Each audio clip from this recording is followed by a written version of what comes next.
आजच डाउनलोड करा आणि तुमच्या आवडत्या मालिकांचा आनंद लुटा। जयंत आश्रमात आल्यापासून तो ना कोणाशी खेळायचा ना कोणाशी बोलायचा, तो नेहमी एकटाच असायचा।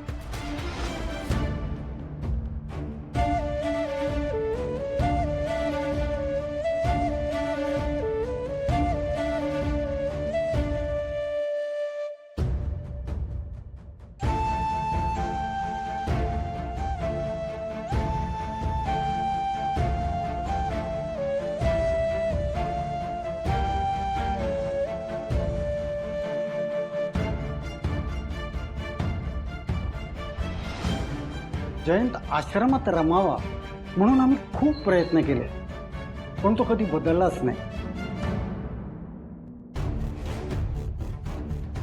पण जयंतचे आजोबा या आश्रमाचे ट्रस्टी होते ना, मग जयंत का या आश्रमात राहत होता? ती एक मोठी कहाणी आहे। जयंतचं आणि त्याच्या आजोबाचं नातं असं होतं की आपण त्याची कोणीच कल्पना करू शकत नाही। जयंतचे आजोबा त्याचे लाड नाही करायचे? लाड लाड हे तुमच्या आमच्यासारखे सामान्य माणसांच्या घरात होतात ना। जयंत आपल्याला वाटतो त्यापेक्षा फार वेगळ्या बॅकग्राऊंडमधून आलेला आहे। ए बघ जयंत, मला आहे ना आता 5% इन्व्हेस्ट करणं शक्य आहे, त्यामुळे मला तुमचा बिझनेस पार्टनर म्हणून घ्याच। हा, मी पण। पण तुम्ही तर नोकरी करता ना दादा? हा मग सॉरी, पण ते माझ्या बिझनेस एथिक्स मध्ये बसत नाही। म्हणजे तुम्हाला जर हा बिझनेस करायचा असेल ना, तर तुम्हाला पूर्ण वेळ या बिझनेसलाच द्यावा लागेल।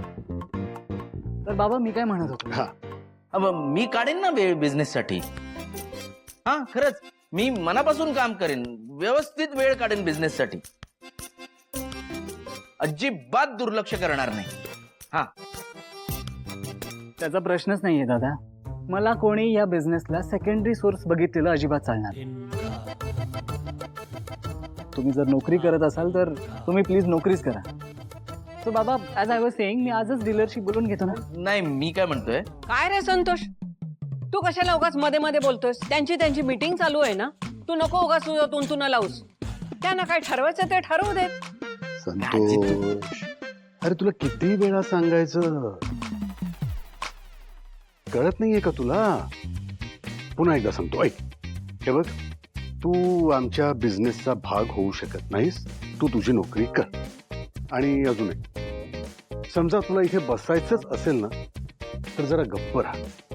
काय की आम्ही बिझनेस बद्दल काही महत्वाच्या गोष्टी इथे बोलतोय, त्यात व्यत्यय नको आणू। हा, ए नाही नाही, त्यापेक्षा ना तू जा ना, तू कामावर जा रे, उशीर होईल तुला। जा जा, तू निघ जा।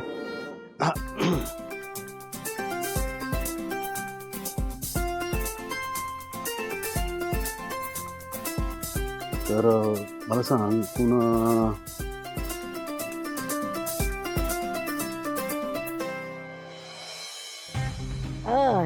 निवांत घ्या ग चहा।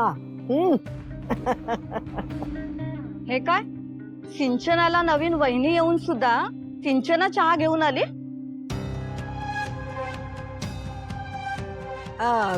अगं हो, मी सांगायची विसरले, इलेक्शन झाल्यानंतर एक मोठी पार्टी द्यायचं मी मनात ठरवलेलं आहे। काय हो, सगळ्यांनी यायचं। ते राहू द्या हो, आम्ही एवढ्या लांबून परगावाहून नाचून बघायला आलोय। हो ना, तेच आमचं मागणं आहे असं समजा। काय ग? हो हो ना, हो ना, हो हो, तेच आमचं मागणं आहे।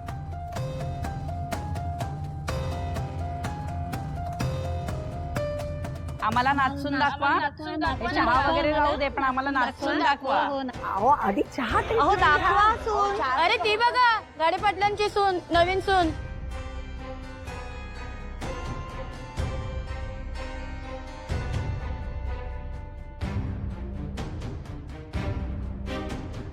बघितलंस ना रेणुका, कशी आली ही अवलक्षणा। एक संधी सोडत नाही बघ आपली इज्जत धुळीला मिळवायची। काय सून बाई, ही अशी काय नेसलीस?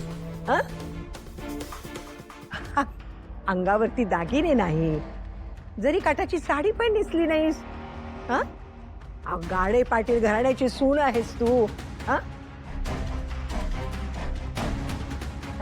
हे अशामध्ये तू नवी नवरी आहेस हे ओळखणार पण नाही त्या बायका. काय रेणुका? हा? हो ना. मी ऑफिसला निघाली आहे आणि जरीच्या साड्या दागिने घालून मी ऑफिसला नाही जाऊ शकत.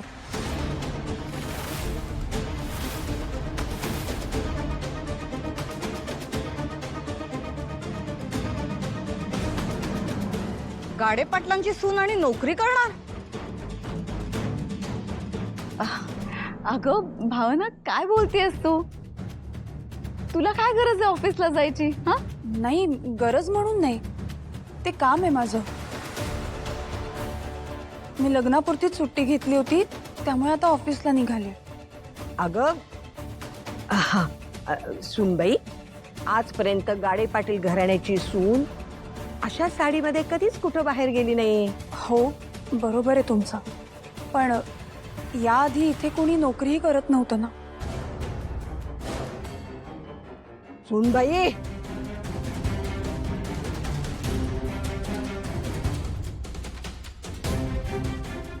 काय तुम्हाला काय वाटलं? बाहेर जाऊन नोकरी केली म्हणजे काही झेंडे गाडणार आहात का तुम्ही? आम्हा गाडे पाटलांची एवढीच निमंती आहे की 7 पिढ्या बसून खातील. गाडे पाटलांना कुणाकडे चाकरीला जायची गरज नाही. आम्ही कुणाकडेही कामाला जात नाही. आमच्याकडे माणसं आम्ही कामाला ठेवतो, समजलंस? आणि हे बोलून तुला काय दाखवून द्यायचंय? आम्ही रिकामे आहोत घरी? घर सांभाळणं म्हणजे तुला काही कमी दर्जाचं काम वाटतं का ग? हा? अहो नाही नाही, तुम्ही प्लीज गैरसमज करून घेऊ नका. माझं असं काहीही म्हणणं नाहीये. तेही काम महत्वाचंच आहे, पण मी लग्नाआधी सुद्धा नोकरी करत होते आणि लग्नानंतरही नोकरी करेन असं सिद्धिराजना आधीच सांगितलं होतं. मी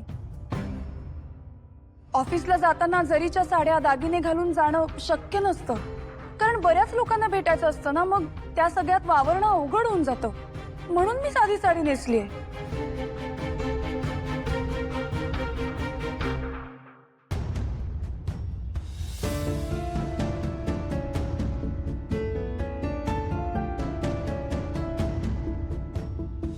काय मग आज काय विषय भांडणाचा?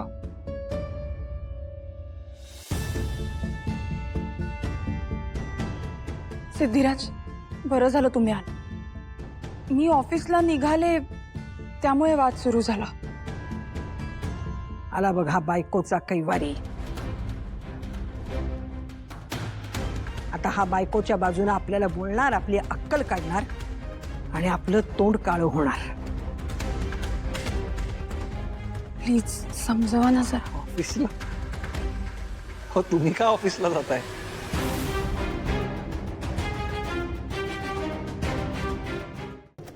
लक्ष्मी निवास, लक्ष्मी